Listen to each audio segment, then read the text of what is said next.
क्या भारत में जेनजी के बाद में जो हालात निकल कर सामने आ रहे हैं, जिसमें जो जेनजी हो या राहुल गांधी हो या अपोजिशन लीडर्स हो या फिर अपोजिशन पार्टीज या फिर ब्यूरोक्रेट्स जो भी है, ये लोग यानी डीप स्टेट को किस तरीके से आज तक चलाए हैं, क्या आइंदा भी चला पाएंगे, ये एक सवाल तो ज़रूरी उठता है। वो इसलिए कि ये डीप स्टेट का मतलब अगर समझ गए तो बहुत से लोग समझते भी हैं और कुछ लोग नहीं भी समझते हैं। तो इस बार ये डीप स्टेट का मतलब क्या होता है, इसको समझने की कोशिश करेंगे।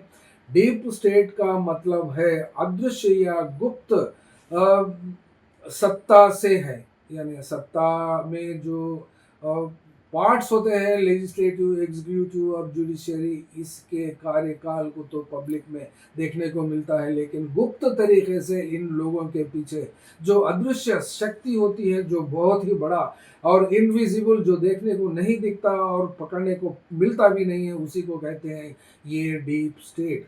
और इसमें बिना चुनाए गए अधिकारी, खुफिया एजेंसीज, आर्मी के जवान से लेकर टॉप लीडर तक कौन किस में होता है किसी को कुछ पता नहीं। और लेकिन एक इम्पॉर्टेंट सेक्शन होता है कारपोरेट बिजनेस का, जी, जिसमें ये पूरे लोग मिलकर इसको चलाते हैं। और ये लोग कहीं भी जवाबदार नहीं होते, ना ही पार्लियामेंट में, ना ही सुप्रीम कोर्ट या हाई कोर्ट्स में, या फिर दूसरे स्टेट के मिशनरीज में, ये नहीं, बल्कि ये लोग होते हैं अक्सर तरीके से ब्यूरोक्रेसी में होते हैं और जुडिशरी में भी होते हैं। और इनका मतलब अगर देखा गया तो कई सालों से ये लोग 30-40 साल तक सरकार में रहकर टॉप पोजीशन में ब्यूरोक्रेसी में चलाते हैं, जिनको स्टील फ्रेम कहा जाता है। इस स्टील फ्रेम को तोड़ भी नहीं सकते। और ये लोग ट्रांसपेरेंट, कौन सा भी काम नहीं होता, गुप्त तरीके से सरकार के ऊपर दबाव डालकर सरकार के नीतियों को